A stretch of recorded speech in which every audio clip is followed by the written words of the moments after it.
Hello and welcome to today's yoga session. Myself Monica and I will be guiding you Ashtanga Vinyasa yoga sequence for beginners. So let's get started. First is full body stretch pose.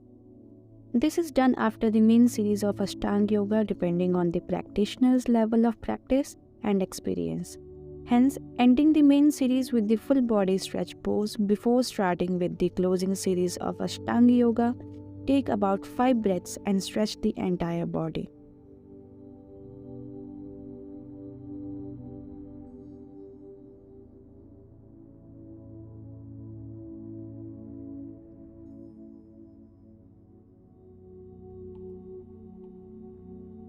Move to the shoulder stand pose.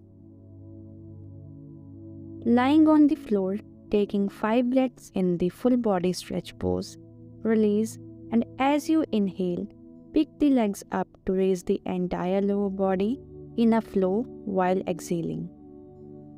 Using the strength of the arms and supporting the hips and the lower back, push the entire body, taking the legs straight up in alignment to the chin and the chest in Salamba Sarvangasana. Stretch the entire body, taking the upper back upwards and locking the chin close to the chest, while ensuring the entire body weight is spread across the entire back and the hips. Stay here for about 25 breaths, going slow with the breathing.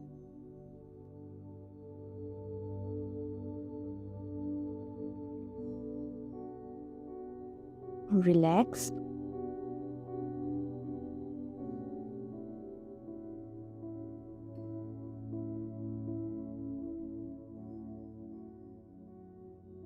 Move to next pose, Plough pose. From Salamba Sarvangasana, take the legs, stretching them and placing them on the floor behind you while in exhalation. Placing the hands interlocked at the fingers on the floor, stretch the entire body while locking the abdominal muscles to get the maximum benefits in Halasana or Plough pose. Stay in this deep stretch of back and the legs in Halasana for about 25 breaths while moving slowly with the body as you exhale and inhale. The awareness of the breath will help to keep the body light and hence hold longer without any kind of stress in the muscles and breathing. Move to next pose, ear pressure pose.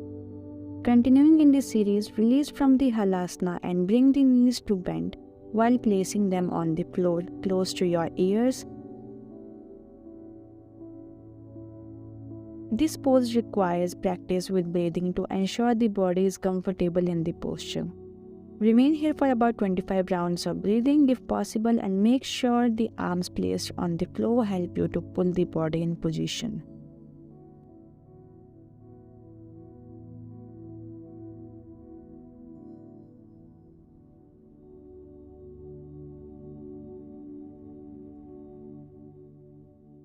Relax.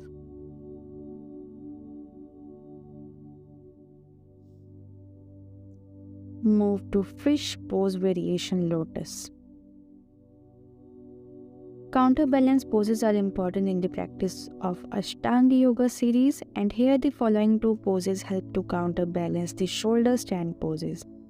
Release from Padmasana, bring the crossed legs on the floor, resting the hips and thighs on the floor. While exhaling, bring the crown of the head on the floor to go into Matsyasana variation Lotus. Placing the crown of the head on the floor, raise the entire back and the shoulder off the floor while holding the toes with your hand and with bent elbows. Remain here for about 12 breaths and watch the flow of blood towards the crown of the head while taking the breathing slow and steady. Relax. Move to raised leg pose. Release, and as you exhale, release the crossed legs in Padmasana and stretch them out, taking it close to 60 degrees off the floor. Exhale and continue to keep the crown of the head on the floor behind you, while raising the arms above your chest to keep the body posture in Uttana Padasana. The above poses help to purify the esophagus and also strengthen the neck and the core while acting as a counter pose to the various shoulder and stand poses. Move to headstand pose. Taking the closing series to a more advanced level is ending the supine series with the practice of Sirsasana. From raised leg pose, release and come to sit in Vajrasana, taking a few breaths here. Then inhale and place the cupped hands on the floor in front of you and bring the crown of the head to rest within these cupped hands and exhale completely. Inhale again and lift the lower back, placing the feet on the floor to go into headstand pose and Salamba Sirsasana. Relax.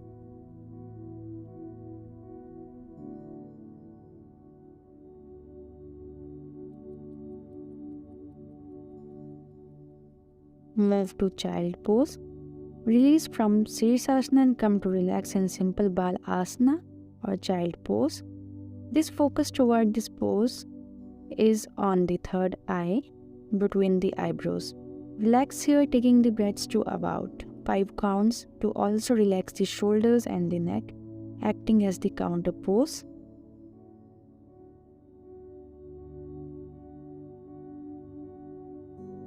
Relax.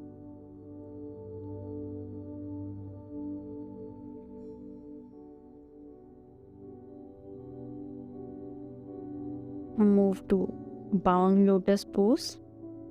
From Balasana, place the hands on the floor and release to jump and sit crossing the legs in lotus pose. Sit on the floor crossing the legs in Baddha Padmasana or bound lotus pose while holding the toes with your hands from behind. Remain here closing your eyes for about 10 breaths or more and relax the spine and entire back while extending the spine.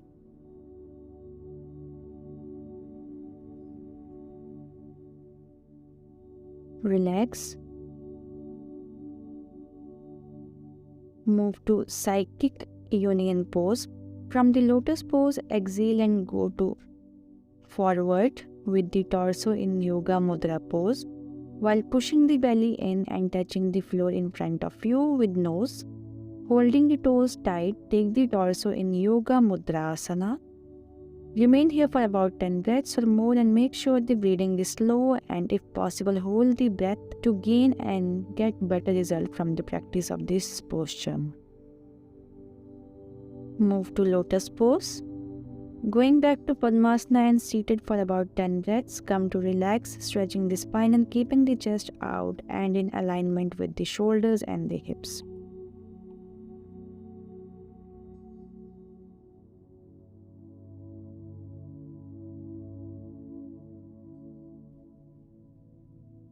Move to scale pose. Place the hands on the floor while seated in Padmasana. Raise the entire body up, taking the hips and the thighs off the floor to swing in Tolasana. Relax.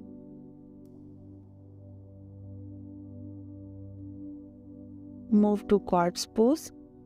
Ending the closing series of Ashtanga yoga in Savasana or corpse pose is as important as any posture in the practice of various series. This pose is extremely restorative and brings back the energy, transferring the blood and the muscles. The stretching of the entire body here plays a great role, giving the spine to rest while also promotes the easy flow of prana, inducing calmness of the body and the mind, leaving the class feeling refreshed and happy. Thank you so much for watching this video. Please subscribe for more updates.